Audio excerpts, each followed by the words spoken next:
Hey folks, welcome back to the Sedgwick Jimmy channel. We're certainly glad to see you, and today we're looking at the mystery surrounding where Daniel Boone's body is actually buried. He was a frontier hero in life, and it wouldn't be right if there wasn't a mystery surrounding the legend's body. So where is he buried, where do they think he's buried, and how did all this happen? Well, that's what we're here for, so let's just get into it.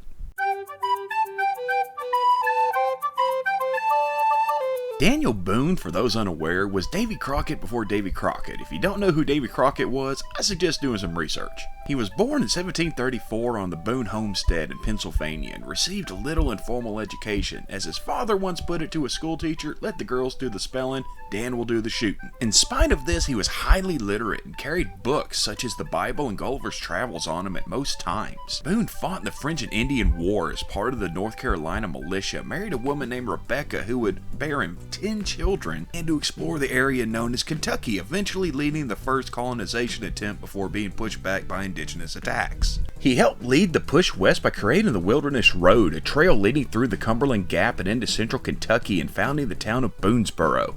During the Revolution, his daughter Jemima was one of 3 teenage girls captured and taken away by a war party. Boone then led a group of men to catch up with them, free the girls, and fight off the Shawnee captors. This account ended up being fictionalized in the book Last of the Mohicans.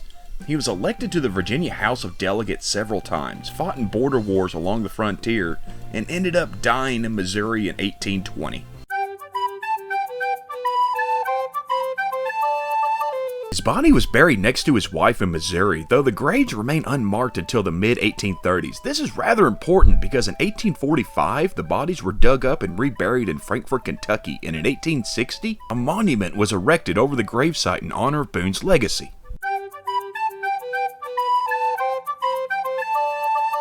See, folks in Missouri weren't too happy about the moving of the bodies, and possibly from this comes the mystery. According to many, including Boone's family members, the graves marked by Boone's headstone were the wrong graves, and the family simply didn't have it moved. So that when the bodies were moved, they took the wrong bodies. In fact, a plaster cast of Boone's skull was taken when the bodies were moved to Kentucky, and that cast has since been studied and determined to most likely belong to that of an African American. It wasn't out of the ordinary for slaves to be buried in unmarked graves in the same site as Boone's original grave. Therefore, it kind of gives way to Missouri's claim.